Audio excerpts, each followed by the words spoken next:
मेरा नाम अनन्या है। माता पिता हर बेटी की शादी बड़े अरमानों के साथ करते हैं। मेरी शादी भी बहुत अरमानों के साथ हुई थी। मेरी आंखों में भी अपनी ससुराल और पति को लेकर बहुत सारे सपने थे, मगर मुझे नहीं पता था कि ससुराल जाने के बाद मेरी आंखों के सारे सपने ख़त्म होने वाले हैं। मैं अपनी ज़िंदगी में हमेशा सब्र करती थी। हमेशा मैंने यही सोचा कि एक न एक दिन सब कुछ ठीक हो जाएगा, मगर कुछ भी ठीक नहीं हुआ। मैं जितना सब्र करती गई उतना ही अपने आप को बर्बाद करती गई। मेरी शादी की पहली रात थी। कमरा फूलों से सजा हुआ था। पूरे कमरे से फूलों की महक आ रही थी। शादी बड़ी धूमधाम से हुई थी। मैं जिस घर में आई थी, मैं उस घर की इकलौती बहू थी। हालांकि अपने घर की सबसे छोटी बेटी थी। मेरे 2 भाई और एक बहन थी। सभी की शादी हो चुकी थी। मेरी शादी भी बड़े अरमानों के साथ की गई थी। माता पिता कहते थे कि घर की आखिरी शादी है, सारी ख्वाहिशें पूरी कर लेंगे। ससुराल आई तो यहाँ भी यही लगा कि यहाँ की सारी खुशियाँ पहली और आखिरी हैं। मेरे पिता मेरे ससुर जी के दोस्त थे। कई सालों पहले वो दोनों आपस में एक साथ काम करते होंगे। मेरे पिता तो जिंदा थे, लेकिन मेरे ससुर जी की मौत लगभग 4 साल पहले हो चुकी थी। अब इस घर में सिर्फ मेरे पति और मेरी सास ही रहती थी। मेरे घर वालों ने कहा था कि ससुराल में ज़्यादा मेंबर्स नहीं हैं, तुम वहाँ पर खुश रहोगी। मेरे पिता ने विदा करते समय मुझे आशीर्वाद दिया था कि बेटी, अपनी ससुराल में एडजस्ट होने की कोशिश करना। कभी कोई तकलीफ़ हो, कोई परेशानी हो तो मायके ना आकर अपने ससुराल में ही अपनी परेशानियों को हल करना, क्योंकि हर लड़की जब शादी के बाद ससुराल जाती है तो शुरुआत के दिनों में उसे बहुत सारी परेशानियों का सामना करना पड़ता है। जो लड़कियां सामना करके अपने बुरे दिनों को गुजार लेती हैं, उनके लिए ही एक न एक दिन अच्छे दिन भी आते हैं। मैंने उनकी बात को अच्छी तरह से समझ लिया था और उनसे वादा किया था कि मैं अपनी ससुराल में हर तरह से निभाने की कोशिश करूंगी। अभी मैं अपने कमरे में बैठी हुई थी जब कमरे का दरवाज़ा खुला। मेरे पति ने पहला कदम जैसे ही कमरे के अंदर रखा तो मेरी सांसें रुक गई थीं। वो मेरे लिए एक अजनबी की तरह थे। जैसे ही कमरे में दाखिल हुए तो मेरे बराबर में आकर बैठ गए, लेकिन उन्होंने तो मेरे पास बैठकर सिगरेट पीना शुरू कर दिया था। मेरे दिल की धड़कन जैसे सीना चीरकर बाहर आना चाहती थी। मुझे उनकी ये हरकत अच्छी नहीं लगी थी। उन्होंने धुआं हवा में छोड़ते हुए कहा कि अनन्या। मैंने धीरे से कहा कि जी। तो वो अपनी टांग पर टांग रखकर बैठ गए और कहने लगे कि सिगरेट पीना मेरी आदत है, जो शायद तुम्हें पसंद न हो, पर मेरी ये आदत बदलेगी नहीं। मैंने तुमसे शादी कर ली है, तुम मेरी पत्नी हो, लेकिन इसका मतलब ये नहीं है कि तुम्हारे हुक्म मुझ पर चलेंगे। यहाँ जो भी होगा वो सब सहना तुम्हारी जिम्मेदारी है। मैं उनकी बात पर खामोश हो गई, जैसे मेरे शब्द कहीं दबकर रह गए थे। ये हमारी शादी की पहली रात थी। मैं खुश तो बहुत थी, लेकिन अब मेरी सारी खुशी जैसे गायब होती जा रही थी। शादी की पहली रात है, आज तो तुम्हारे माता पिता बहुत खुश होंगे, तुम अमीर घर में आ गई हो। वो थोड़े जहरीले शब्दों में बोल रहे थे। उन्होंने कहा कि इतना जान लो, तुम यहाँ इज्जत से और खामोशी से रहोगी तो सुकून मिलेगा। उनकी बातें सुनकर मेरी आंखों में आंसू आ गए थे। भला कोई पति शादी की पहली रात अपनी पत्नी से ऐसी बातें करता होगा, पर मैंने खुद पर कंट्रोल किया था। वो हंसने लगे तो मेरी आंखें नम करने का कोई फ़ायदा नहीं था। उन्होंने मेरी आंखों में आंसू देख लिए थे, जिस पर उन्होंने कहा कि ये आंसू किसी का दिल नहीं पिघला सकते, बस तुम्हें कमज़ोर साबित करते हैं। उन्होंने सिगरेट को ख़त्म किया और बेड पर लेट गए। कहने लगे कि लाइट बंद कर दो, मुझे बहुत तेज़ की नींद आ रही है। मेरे हाथ थर थर काँपने लगे। मैंने खड़े होकर लाइट का स्विच बंद कर दिया था। कमरे में अंधेरा हो गया। कुछ देर तो इसी तरह खामोशी से गुजर गई थी। फिर मुझे उनकी खर्राटों की आवाज़ महसूस हुई। मैं चुपके चुपके रो रही थी और सोच रही थी कि किसी लड़की की शादी की पहली रात ऐसी नहीं गुजरी होगी जैसी मेरी गुजर रही है। मेरे अंदर की सारी खुशी ख़त्म हो चुकी थी। सुबह हुई तो मेरे पति कमरे में नहीं थे।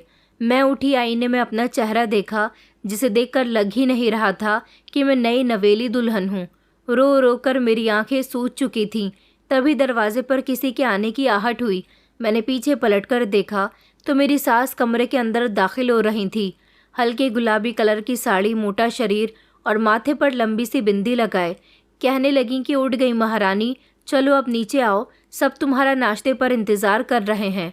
बहू बनकर आई हो, पहले बहू बनने की जिम्मेदारी निभा लो, पत्नी बनने का सपना बाद में देखना।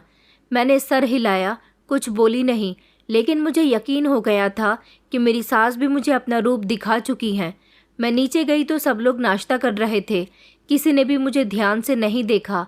मेरी सास ने कहा कि चाय बनानी आती है, किचन में जाओ और चाय बना लो, आधा पानी और आधा दूध डालना और चीनी पत्ती एक एक चम्मच से ज़्यादा मत डालना।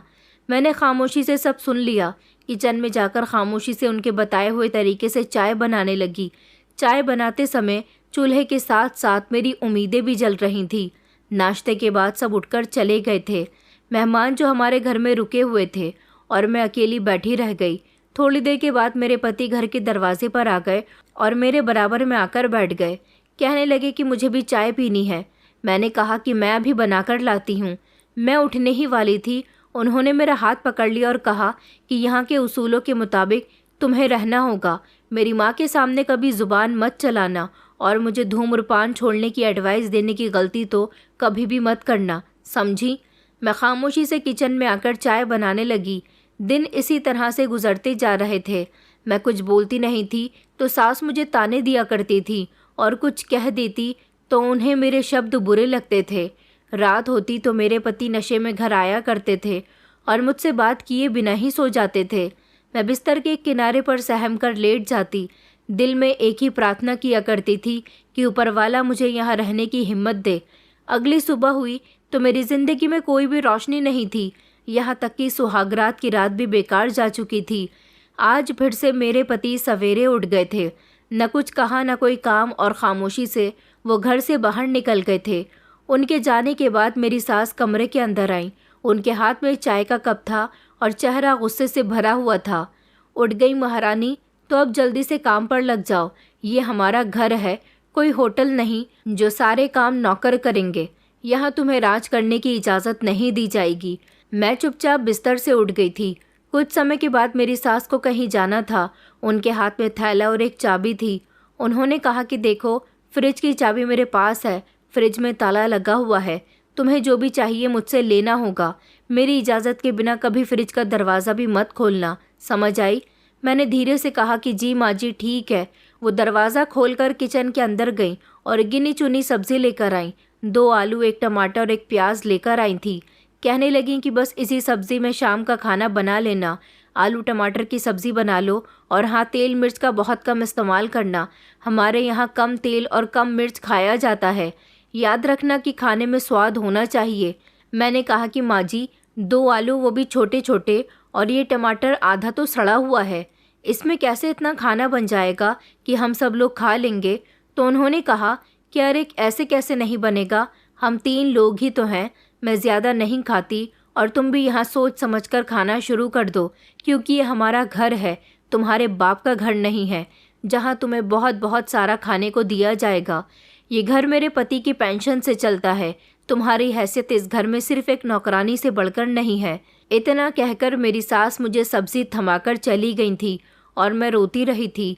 मैं खाना ज़रूर बना रही थी, लेकिन मेरे दिमाग में बहुत सारे शक थे कि कहीं नमक ज़्यादा ना हो जाए, तेल ज़्यादा ना हो जाए और मिर्च ज़्यादा ना हो जाए।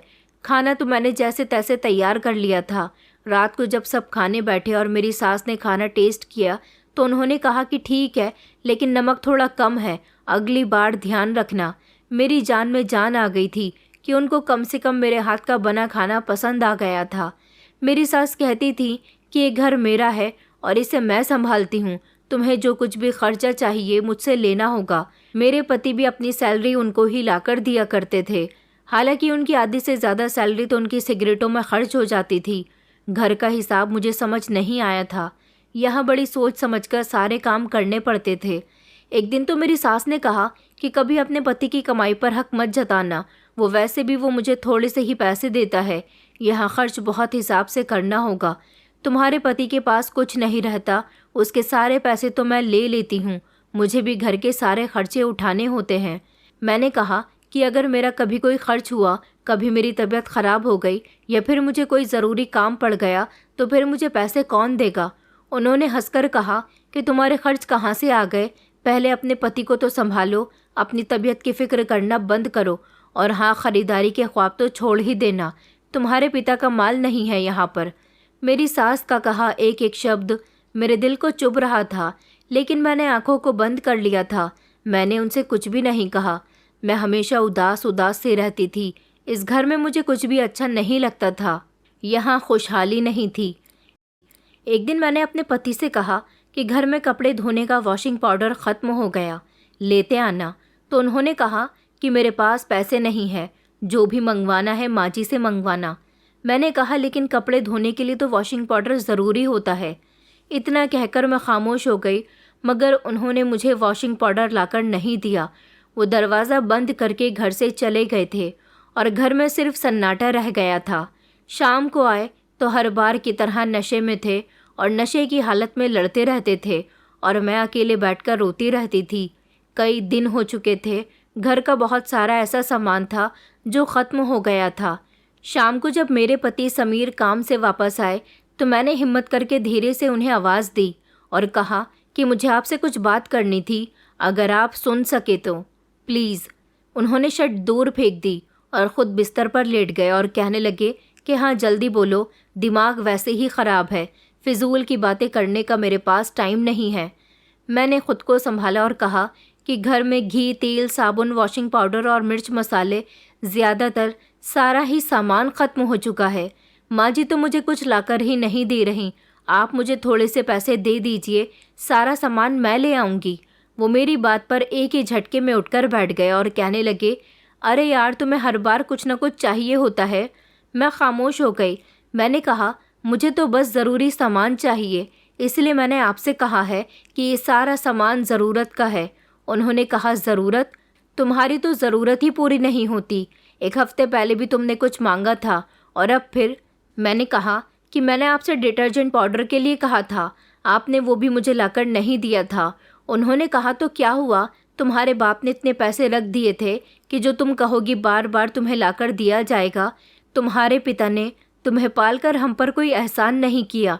उनकी बातों पर मैंने रोना शुरू कर दिया और मैं होठ बंद करके खामोशी से वहाँ से चली गई थी।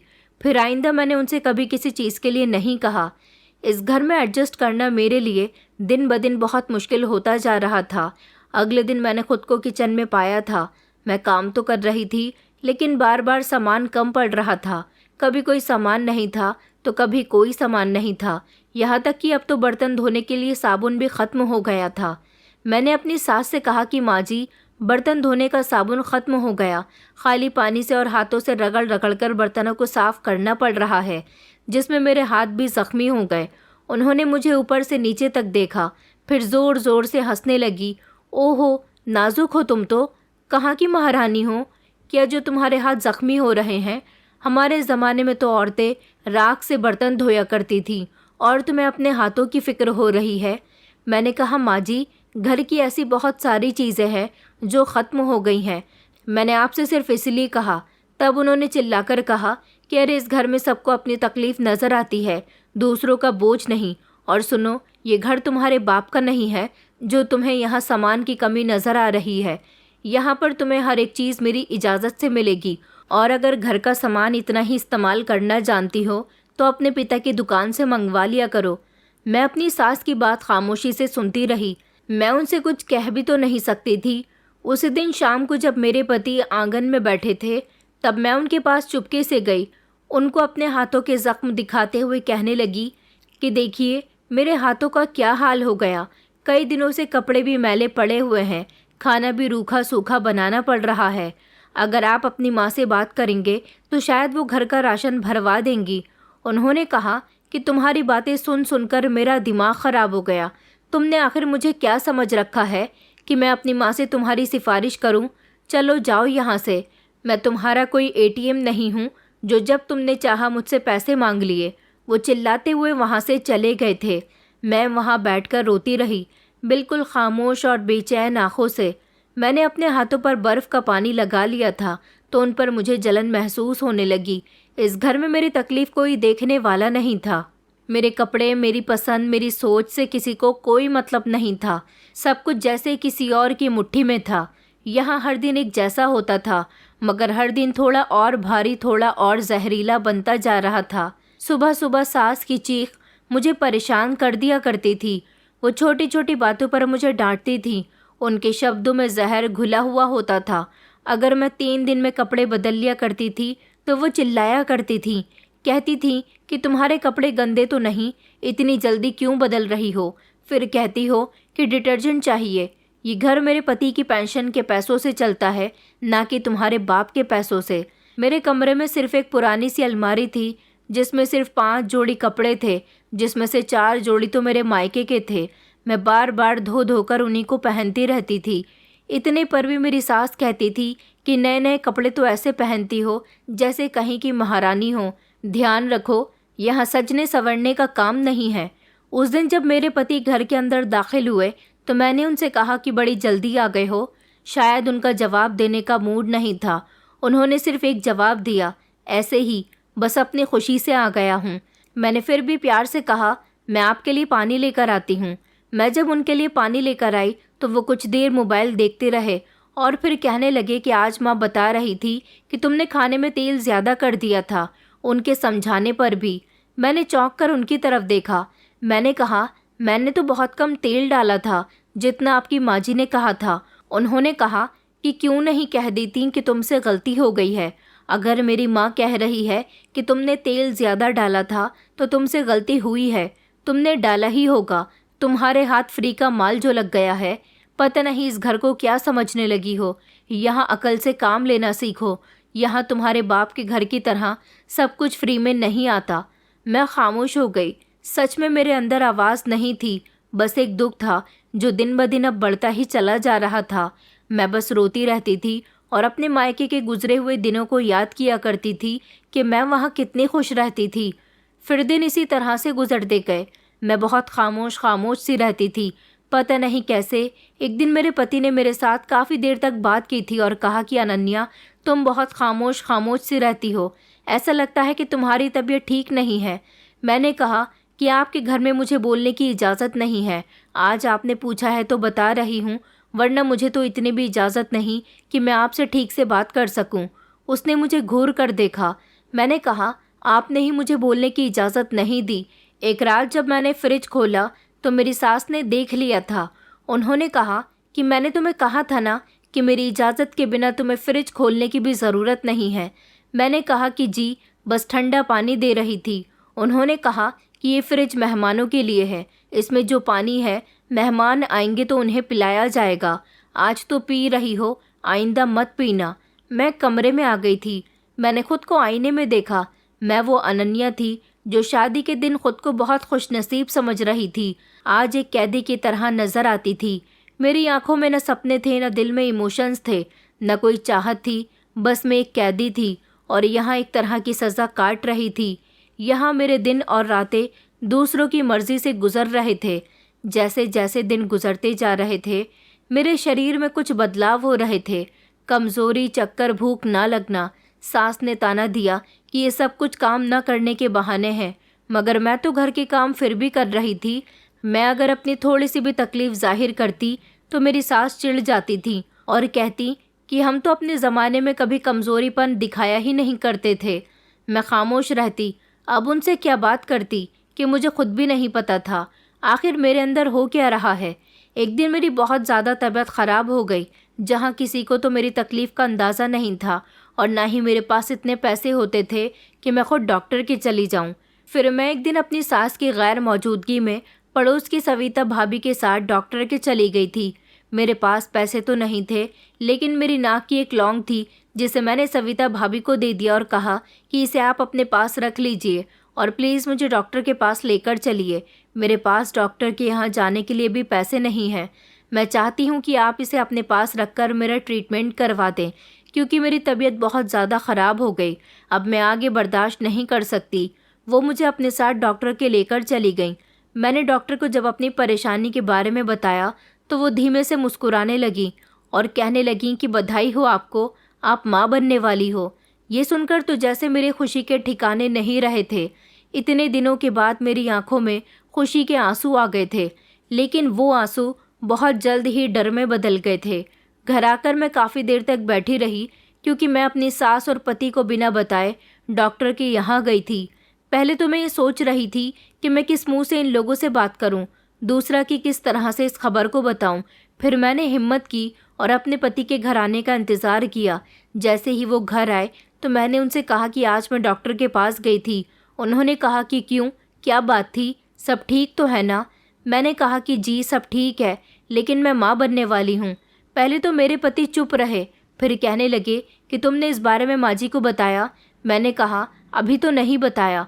तो कहने लगे कि अब बता दो, उन्हें भी खबर होनी चाहिए। मगर मेरे दिल की धड़कनें तो तेज़ होती जा रही थी। मैं अपनी सास के पास चली गई और उन्हें इस बारे में बताया कि डॉक्टर कहती है कि मैं गर्भवती हूँ। मेरी सास की आंखों में एक चमक सी आ गई थी, जैसे उनको ये सब कुछ एक सपना सा लग रहा हो। उन्होंने कहा कि चलो अच्छा है, खुशी का समय आ गया, लेकिन याद रखना ये खुशी तब पूरी होगी जब मुझे पोते की शक्ल दिखाओगी। अगर बेटा हुआ तो ठीक है, लेकिन अगर बेटी हुई तो मैं उसे इस दुनिया में आने से पहले ही ख़त्म करवा दूंगी। मुझे तो सिर्फ पोता ही चाहिए। सास की बातें सुनकर जैसे मेरे शरीर में डर की लहर दौड़ गई थी। मेरा शरीर पसीने से भीग चुका था। मैंने घबराते हुए कहा कि माँ जी, आप ये क्या कह रही हो? बेटा हो या बेटी, ये तो ऊपर वाले की देन है। मेरी सास कहने लगी कि हाँ, ये बातें तुम मुझे मत सिखाओ, मुझे तो पोता ही चाहिए। मैंने मन्नत मांगी है, बस तुम इतना समझ लो कि अगर बेटी निकली तो उसका हल मौत ही होगा। मैं खामोशी से वापस अपने कमरे में आ गई और अपने पति को ये सब कुछ बताया। मेरे पति, जो कि इस बात से नाराज़ तो नहीं लेकिन खुश भी नज़र नहीं आ रहे थे, उन्होंने सीधा सा जवाब दिया कि देखो नन्या, मुझे इस बात से कोई फ़र्क नहीं पड़ता कि बेटा हो या बेटी। अगर मेरी माँ को बेटा चाहिए तो फिर बेटा ही होना चाहिए। बेटी हुई तो मेरी माँ नाराज़ हो जाएंगी और उनके गुस्से का सामना फिर तुम्हें ही करना पड़ेगा। मुझसे कोई उम्मीद मत रखना कि मैं तुम्हें उनसे बचाऊंगा। उनकी बातें सुनकर तो मैंने रोना शुरू कर दिया था। मुझे ऊपर वाले ने खुशी भी दी थी, तो वो भी डर के साथ। अगली सुबह मेरी सास ने मुझे अपने कमरे में बुलाया और कहने लगी कि अभी तो तुम्हारी गर्भावस्था की शुरुआत है, लेकिन 3 महीने के बाद डॉक्टर तुम्हें अल्ट्रासाउंड बताएंगी। अब ये फैसला तभी होगा जब अल्ट्रासाउंड होगा। मुझे तो बस अपना वारिस चाहिए और कुछ नहीं। समझ गई ना तुम? मैंने कहा कि जी माँ जी, मगर मैं अपने दिल में सोच रही थी कि चाहे जो हो, बस ऊपर वाला मुझे सही सलामत दे। मेरी गोद भर गई है। सबसे बड़ी खुशी की बात तो यही है। मेरी ये बात अपनी सास से कहनी अधूरी रह गई थी, क्योंकि मैं अब उनसे कोई बहस नहीं करना चाहती थी। मैंने अपने पति से भी जब इस बारे में बात की तो उन्होंने भी कुछ ऐसा ही कहा। मुझे कोई फ़र्क नहीं पड़ता, बेटा हो या बेटी। मैं तुमसे कह चुका हूँ, इस घर में जो होता है उसका फ़ैसला मेरी माँ ही करती है। ये कहकर वो करवट बदलकर सो गए थे और मैं खामोश बिस्तर पर लेटकर न जाने कब तक अपने बच्चे के बारे में सोचती रही। वक्त गुजरता जा रहा था और 3 महीने पूरे होने को थे। हर नया दिन मेरे लिए एक सवाल बनता जा रहा था कि पता नहीं मेरे पेट में क्या पल रहा है। अल्ट्रासाउंड का दिन भी आ गया था। मेरी सास मुझे खुद अपने साथ अस्पताल लेकर आई थी। उन्होंने डॉक्टर से पहले ही मुलाकात में सीरियस होकर कह दिया था कि डॉक्टर मैडम, हमें साफ साफ बता दीजिए कि गर्भ में बेटा है या बेटी। मगर डॉक्टर ये बात मेरी सास को नहीं बता सकती थी। भ्रूण के लिंग का पता लगाना कानूनन जुर्म है। डॉक्टर ने कहा कि हमें कानून इसकी इजाज़त नहीं देता, हम आपको कुछ नहीं बता सकते। उन्होंने चिल्लाकर कहा कि अगर ऐसी बात है तो फिर आइंदा हम यहाँ नहीं आएंगे। अरे हमें तो सिर्फ इतना ही जानना है कि बेटा है या बेटी। हमारा वक्त बर्बाद मत करो। अगर बेटी हुई तो हम अपना रास्ता खुद चुन लेंगे। डॉक्टर को मेरी सास पर बहुत गुस्सा आ रहा था, लेकिन मेरे अल्ट्रासाउंड का टाइम हो रहा था। उन्होंने मेरा अल्ट्रासाउंड किया। अल्ट्रासाउंड रूम में मैं डॉक्टरों के पैरों में जाकर गिर गई थी। मेरी आंखों से लगातार आंसू बह रहे थे। मैंने कहा कि डॉक्टर, मैं आपसे रिक्वेस्ट करती हूँ, मैं आपके आगे हाथ जोड़ती हूँ, अगर मेरे पेट में बच्ची है तो प्लीज़ आप इस बारे में मेरी सास को मत बताना, वरना वो मेरी बेटी को मार देंगी। आपको मेरी खातिर झूठ बोलना होगा। अगर मेरे पेट में बेटी है तो आपको मेरी सास से झूठ बोलना होगा। डॉक्टर थोड़ा सा झुकी। उन्होंने मुझे सहारा देकर उठाया और कहने लगी, मैं तुम्हारी कंडीशन समझ सकती हूँ। मैं तुम्हें एक माँ की नज़र से देख रही हूँ। फिक्र मत करो, मैं तुम्हारे साथ हूँ। मैं तुम्हारी सास को यही बताऊंगी कि तुम्हारे गर्भ में बेटा पल रहा है, लेकिन सच ये है कि तुम्हारे गर्भ में बेटी है। मैंने तो ये सुनकर हिचकियों से रोना शुरू कर दिया था। मैं जैसे ही अल्ट्रासाउंड रूम से बाहर निकली तो मेरी सास बाहर बैठी मुझे हैरानी से देख रही थीं। उन्होंने मुझसे कहा कि क्या बात है, तो मैंने झूठी मुस्कुराहट अपने चेहरे पर सजाकर कहा कि कुछ नहीं माँ जी, बेटा ही है। ये सुनकर मेरी सास के चेहरे पर खुशी की लहर दौड़ गई थी। वो ऊंची आवाज़ में कहने लगी कि देखा, मैंने कहा था ना कि बेटा ही होगा। चलो ये तो बहुत अच्छी बात है। मेरी समाज में इज्जत बच गई। मेरी आंखों में सुकून था, लेकिन दिल अभी भी डरा हुआ था। वापस आने पर बार बार मेरी सास मुझे समझा रही थी कि अब से अपना ज़्यादा ध्यान रखना, पोता है, उसे कुछ नहीं होना चाहिए। यही वजह थी कि मेरी सास, जो कभी मेरे साथ हमेशा कंजूसी दिखाया करती थी, अब मेरा ख्याल रखने लगी थी। मुझे खाने पीने को भी अच्छा दिया करती थी और अब तो अपने हाथों से मेरे लिए खाना बनाने लगी थी। इस सब की वजह शायद बेटे का झूठ था। वो मेरा ख्याल मेरे लिए नहीं बल्कि अपने पोते के लिए रख रही थी। मगर मुझे तो डर उस दिन से लगता था जब उन्हें सच्चाई के बारे में पता चलेगा तो क्या होगा। मैं उस डॉक्टर की आज भी शुक्रगुजार हूँ जिसने मेरे झूठ को अपनी ज़िंदगी का सहारा बनाया, छुपाया, मगर एक जान बचा ली। मैं अंदर से टूट रही थी, मगर मेरी सास बार बार मुझे यही कहती थी कि अपना बहुत ख्याल रखो, बच्चे को कुछ नहीं होना चाहिए। दोपहर के समय जब मैं अपने कमरे में बैठी हुई थी तो समीर मेरे पास आए और मेरी तरफ एक नज़र देखा। कहने लगे कि अब तो तुम्हें खुश होना चाहिए, माँ भी तुम्हारा बहुत ख्याल रख रही है, तुमसे राज़ी हो गई है। मैंने अपने पति से कुछ नहीं कहा, लेकिन मन ही मन बातें करने लगी कि ये सब कुछ तो मेरे लिए नहीं है। मैं बार बार अपनी आने वाली बेटी के लिए प्रार्थना कर रही थी। मैंने ये झूठ इसलिए बोला था क्योंकि मेरा सच मेरी बेटी की ज़िंदगी को छीन सकता था। वक्त इसी तरह से गुजरता गया। आम दिनों की तरह मेरी प्रेगनेंसी के दिन तो थोड़े बेहतर गुजरे थे, लेकिन दिल में जो टेंशन थी वो बार बार उभर कर दिमाग तक सवार हो रही थी। रात के समय जब मुझे दर्द शुरू हुआ तो मेरी सास के शब्द भी कांटे की तरह हो गए। उन्होंने कहा कि याद रखना बहू, पोता ही होना चाहिए, वरना तुम्हारी शक्ल भी नहीं देखूंगी। हमारे यहाँ बेटियाँ नहीं होती। अरे जो बेटी पैदा कर देता है उसे सबसे पहले बेइज्जती का सामना करना पड़ता है। मैं खामोश रही, बस पेट पर हाथ रखकर अपने दर्द को महसूस करती रही। मुझे अस्पताल में एडमिट कर दिया गया था। मैं अपने पति का इंतज़ार कर रही थी। मेरी सास बार बार नर्स से सवाल कर रही थी कि पता चला कि बेटा हुआ है या बेटी। मेरी चीखें बुलंदी पर थीं और बाहर मेरी सास और पति इंतज़ार कर रहे थे। मैं तो सिर्फ यही प्रार्थना कर रही थी कि बस ऊपर वाला मेरी बेटी को सलामत रखे। फिर एक चमत्कार हुआ और एक नन्ही सी जान के रोने की आवाज़ आई। मैंने सुकून से अपनी आंखें बंद कर ली थीं। डॉक्टर ने मेरी बेटी को मेरे सीने पर रख दिया था। मैंने उसे चुन लिया था। मेरी आंखों से लगातार आंसू बह रहे थे, पर इस बार ये आंसू डर के नहीं थे बल्कि एक माँ बनने की खुशी के थे। कुछ देर के बाद जब कमरे में मेरी सास दाखिल हुई तो उनके चेहरे पर एक बेचारी साफ नज़र आ रही थी। उन्होंने नर्स से कहा, लाओ जल्दी से मेरा पोता मुझे दे दो। नर्स ने सर झुकाकर धीरे से कहा कि बेटी हुई है। वो तो नर्स पर चिल्लाने लगी कि झूठ क्यों बोल रही हो, डॉक्टर ने तो कहा था कि बेटा ही होगा। मगर जब उन्होंने मेरी बेटी की शक्ल देखी तो वो गुस्से से भर उठी और कहने लगी कि अनन्या, तुमने हमें धोखा दिया। इसका मतलब तुमने पूरे 9 महीने मेरे साथ एक साजिश रची। ये तुमने जानबूझकर किया। मैं तुम्हें कभी माफ़ नहीं करूँगी। तुमने झूठ बोलकर मेरे साथ खेल खेला है। उसी समय मेरे पति भी अंदर आए। उन्होंने जब मेरी सास की ऊंची आवाज़ सुनी तो मेरी बेटी को अपनी गोद में उठाया। उन्होंने अपनी बेटी को ध्यान से देखा तो वो उसके चेहरे को चूमने लगे। छोटे छोटे हाथ और उसका मासूम सा चेहरा अपने पिता को लुभा रहा था।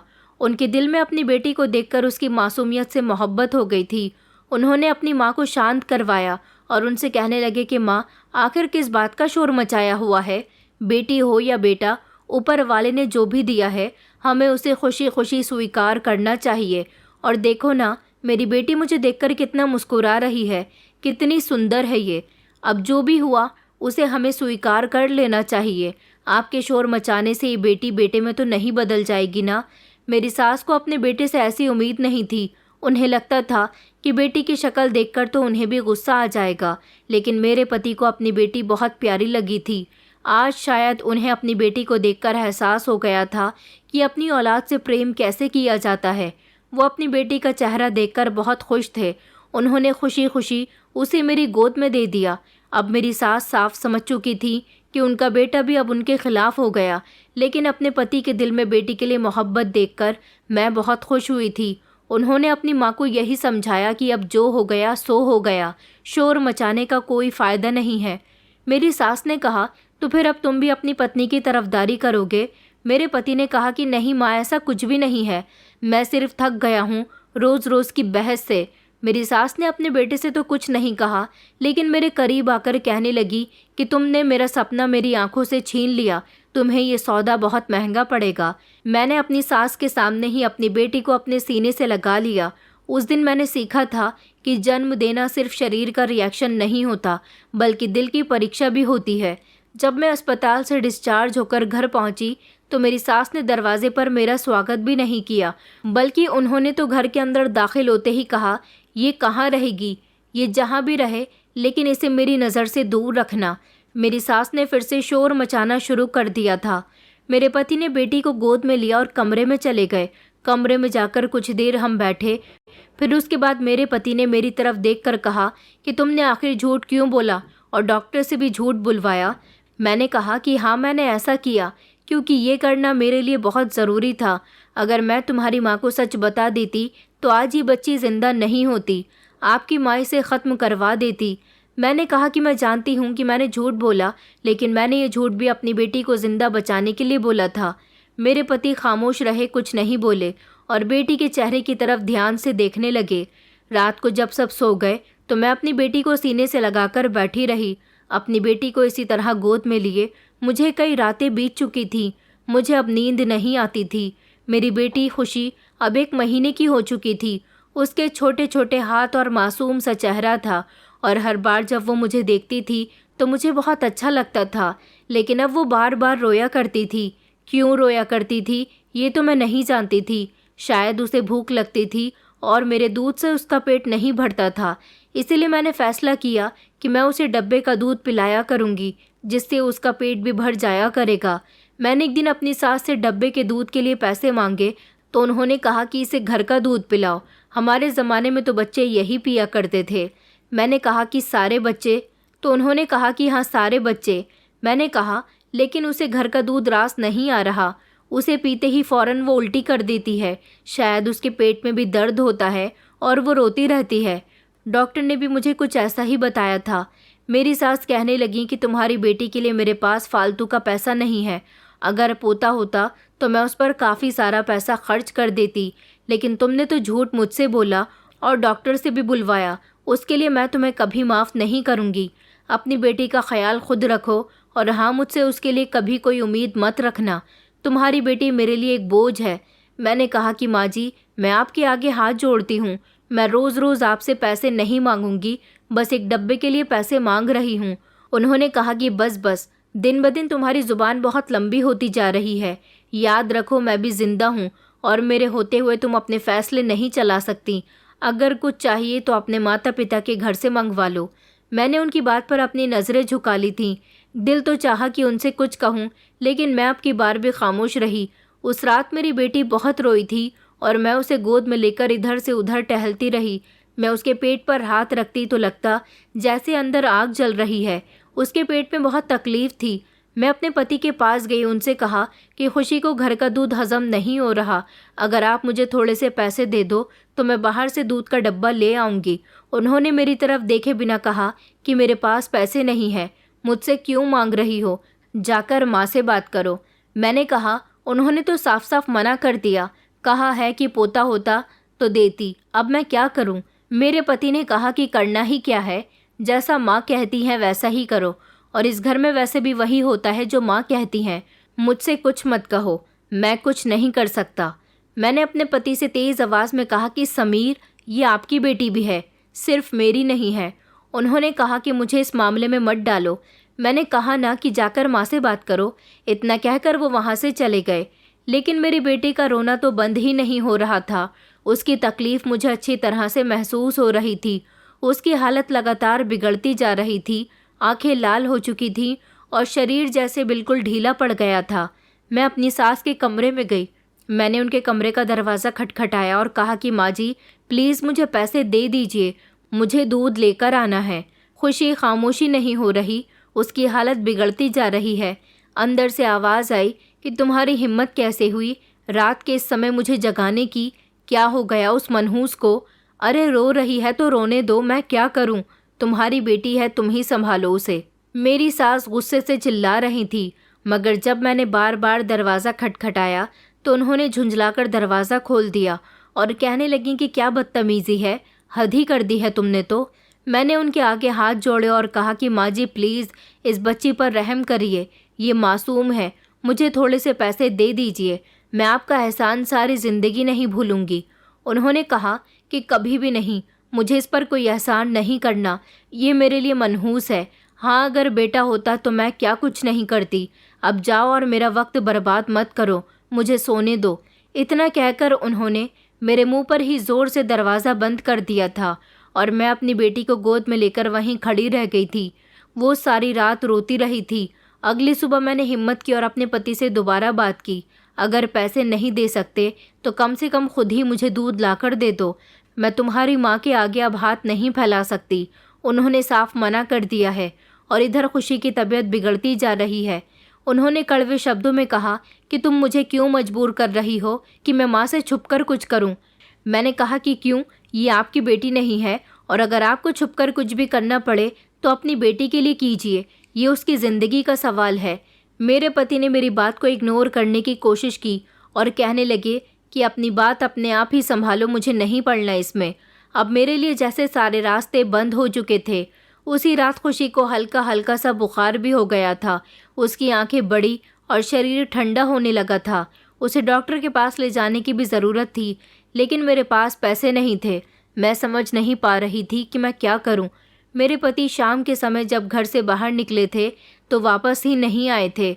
मैंने सोचा कि मैं खुद ही कुछ करती हूँ और खुशी को किसी डॉक्टर के पास लेकर जाती हूँ, क्योंकि अब खुशी ना तो रो रही थी और ना ही हाथ पैर हिला रही थी।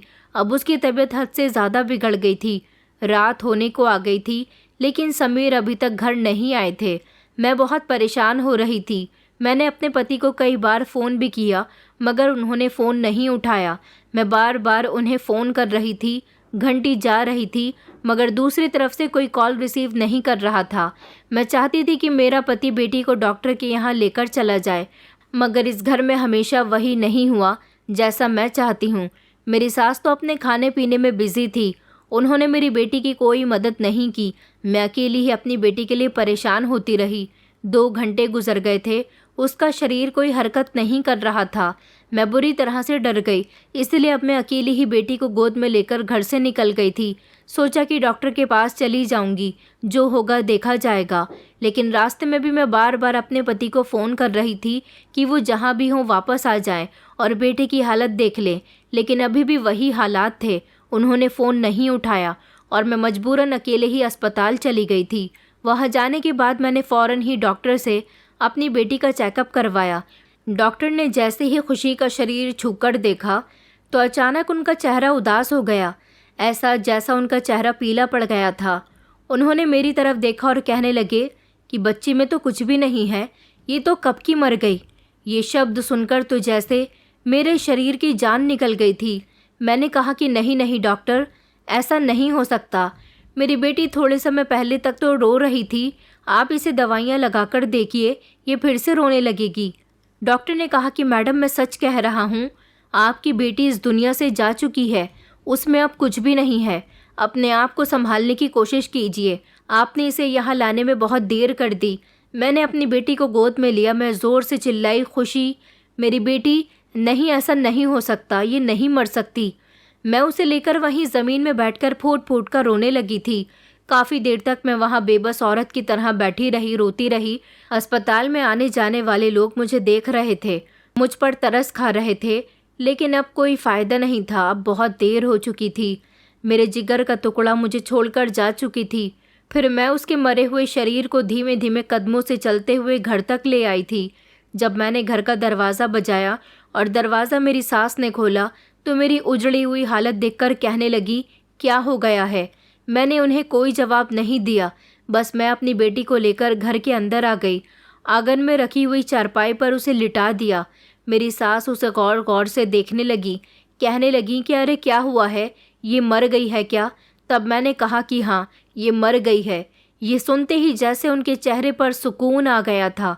मैं अपनी बेटी के पास बैठी रही, उसे गोद में लेने लगी, थपकी देने लगी कि शायद अब वो जाग जाए, मगर वो कहाँ जागने वाली थी। वो तो अब सुकून की नींद सो चुकी थी। कुछ समय के बाद ही मेरे पति घर के अंदर दाखिल हुए। थके हुए थे, उनके चेहरे पर मुस्कुराहट थी। मुझे ज़मीन पर गोद में बेटी को लेकर बैठे हुए देखा तो कहने लगे, कैसी है खुशी की तबीयत? मैंने सर उठाकर आंखों से निकलते हुए आंसू रोकते हुए कहा कि चली गई है वो इस दुनिया से। मेरा पति अचानक हैरान हो गया, आगे बढ़ा, मेरी बेटी को गोद में लिया और फिर चीख मारकर रोने लगा कि नहीं, ऐसा नहीं हो सकता। मैंने कहा कि ऐसा हो गया। उन्होंने कहा कि तुमने मुझे क्यों नहीं बताया? मैंने कहा कि मैंने आपको कई बार फ़ोन किया था, लेकिन आपने फ़ोन रिसीव ही नहीं किया। किसी ने मेरी मदद नहीं की। मैं अकेली ही अपनी बेटी को जब तक अस्पताल लेकर पहुंची, उसकी सांसें टूट चुकी थी। मेरे अंदर सब कुछ टूट चुका था, लेकिन ज़बान पर खामोशी अभी भी थी। दिल में जैसे कोई तूफान उबल रहा था। अब की बार मेरी चुप्पी मेरे सब्र का जवाब देने वाली थी। मैं तो बस अपनी बेटी को लेकर रोती रही। सुबह का उजाला हुआ तो मैंने और मेरे पति ने मिलकर उसका अंतिम संस्कार कर दिया। मेरी बेटी के अंतिम संस्कार में भी मेरी सास शामिल नहीं हुई थी। जब मैं घर के अंदर दाखिल हुई तो अपनी बेटी की वो चादर अपने हाथ में लपेट कर रोने लगी जिसमें मैंने अपनी बेटी को लिया हुआ था। उसमें से अभी भी उसकी खुशबू आ रही थी। मैं ज़ोर ज़ोर से रो रही थी। मेरे आंसू ज़मीन पर टपक रहे थे। दिल से आह निकल रही थी। मेरे पति मुझे संभालने की कोशिश करने लगे, लेकिन मुझे अब उनकी किसी भी तसल्ली की ज़रूरत नहीं थी। वो जैसे ही कमरे के अंदर आए तो ज़ोर ज़ोर से चिल्लाने लगे। मुझे उनके चिल्लाने की आवाज़ नहीं आ रही थी। उन्होंने कहा कि अनन्या, जल्दी से अंदर आओ, जल्दी देखो माँ को क्या हो गया, जल्दी से एम्बुलेंस को फ़ोन करो। मगर मैं किसी मूर्ति की तरह एक तरफ जमकर बैठी रही, जैसे ना मुझे कुछ सुनाई दे रहा था और ना ही कुछ दिखाई दे रहा था और ना ही मैं कुछ करने काबिल थी। मेरे पति खुद ही उठे, एम्बुलेंस को फ़ोन किया। थोड़ी देर के बाद जब एम्बुलेंस आई तो मेरी सास को अस्पताल लेकर जाया गया। मैं तो अपने दुख में बैठी हुई थी। अब इस दुनिया में चाहे जो कुछ हो जाए, मुझे किसी चीज़ की परवाह नहीं थी। बस मुझे दुख इस बात का था कि मैं अपनी बेटी के लिए कुछ नहीं कर सकी, मैं उसे नहीं बचा सकी। मैं अपने कमरे में आकर अपनी बेटी को याद करके रो रही थी जब कुछ समय के बाद मेरी सास को एम्बुलेंस लेकर आई। पता चला कि उनको पैरालाइज का अटैक हो चुका है और अब वो लाचार हो गई। वो कुछ भी करने, कहने के, सुनने के काबिल नहीं रहीं। अपनी सास की हालत देखकर मुझे उन पर कोई अफसोस नहीं हुआ था। बस दिल को एक अजीब सा सुकून मिला था कि ऊपर वाले ने मेरी बेटी की मौत की सज़ा इस औरत को दे दी जिसने उस मासूम पर कोई रहम नहीं किया। मैं अपनी सास की उजड़ी हुई हालत को देख रही थी, जो हमेशा अपनी ज़ुबान में कड़वाहट रखती थी, जो अपने पास पैसे रखती थी, लेकिन फिर भी उन्होंने मेरी बेटी के लिए मुझे पैसे नहीं दिए। अब वो अपने पैसे भी खुद पर खर्च करने के काबिल नहीं रही थी। मेरी बेटी तो इस दुनिया से जा चुकी थी, लेकिन जाते जाते वो अपनी दादी को लाचार कर गई थी। मेरी सास, जिसने सारी ज़िंदगी इस घर पर राज किया था, अब अपने कमरे के बिस्तर की ही होकर रह गई थी। उनका कुछ नहीं हो सकता था। वक्त गुजरता जा रहा था। मैं कमरे में जाकर उनको खाना दिया करती थी, उनकी सेवा किया करती थी। मैं देखती थी कि मेरी सास की आंखों में नमी होती थी, जैसे वो मुझसे माफ़ी मांगना चाह रही हों, लेकिन अब माफ़ी मांगने का कोई फ़ायदा नहीं था। मेरा पति, जो कि हमेशा अपनी माँ का लाडला बेटा रहा था और एक बिगड़ा हुआ मर्द रहा था, अब बेटी की मौत और माँ के लाचार होने से वो अंदर तक टूटकर रह गया था। उसने अपने आप को काफ़ी हद तक बदल लिया था। मेरे साथ मोहब्बत करनी शुरू कर दी थी, लेकिन मुझे अब किसी की मोहब्बत की ज़रूरत नहीं थी। मुझे खुशी की बहुत याद आया करती थी। फिर एक वक्त ऐसा आया जब पता चला कि मैं दोबारा से गर्भवती हूँ, और मैंने ऐसी हालत में भी अपनी सास की बहुत सेवा की। वो अपनी लाचारी के समय में मुझसे माफ़ी मांगने की बहुत कोशिश करती थी, लेकिन मैं उनको नज़रअंदाज करती थी। फिर एक समय आया जब मैंने बेटे को जन्म दिया, और जब उस बेटे को लेकर अपनी सास के सामने गई, मैंने उनसे कहा कि ये रहा आपका पोता, आपको यही चाहिए था ना, लीजिए इसको अपने हाथ में। क्या हुआ, नहीं ले सकती? देखिए आपको पोते की कितनी चाहत थी। पोते की चाहत में आप इतनी अंधी हो गई थी कि आपको पोती की तकलीफ़ का अंदाज़ा ही नहीं हुआ। आज ऊपर वाले ने आपसे इसको गोद में लेने का भी हक छीन लिया। मेरी बेटी कभी आपको माफ़ नहीं करेगी। इतना कहकर मैं फूट फूट कर रोने लगी थी। दूसरी तरफ मेरी सास की सांसें उखड़ रही थी। उनकी तबीयत बहुत ज़्यादा ख़राब होने लगी। वो अपने पापों का पश्चाताप करना चाहती थीं, लेकिन ऊपर वाले ने उनको इतना मौका ही नहीं दिया और उनकी सांसें छीन ली। मेरा पति देख चुका था कि बुरे कर्मों का नतीजा कैसा होता है। उन्होंने भी अपने किए की मुझसे माफ़ी मांगी, मगर मैं उनको माफ़ करने वाली कौन होती थी। मैंने कहा था कि बस एक औरत इज्जत, प्यार और अपनी औलाद की रखवाली चाहती है, जो कि आप नहीं कर सके, लेकिन ज़िंदगी ने आपको दोबारा मौका दिया है। मेरे पति ने कहा कि मैं तुमसे वादा करता हूँ कि मैं हमेशा तुम्हारे साथ रहूँगा। मेरी सास की मौत इस बात का जीता जागता सबूत था कि ऊपर वाला जब तक अपनी रस्सी नहीं कसता तब तक इंसान दूसरों को परेशान करने में कोई कसर नहीं छोड़ता, लेकिन जब ऊपर वाला अपनी रस्सी कस लेता है तो एक ही पल में उसके बुरे कर्मों का नतीजा उसे दिखा देता है। दोस्तों, उम्मीद करती हूँ आपको हमारी कहानी पसंद आई होगी। कहानी पसंद आई है तो वीडियो को लाइक करें, चैनल पर नए हैं तो चैनल को सब्सक्राइब करें और हाँ, नोटिफिकेशन बेल को ज़रूर दबाएं ताकि अगली अपडेट सबसे पहले आपको मिले।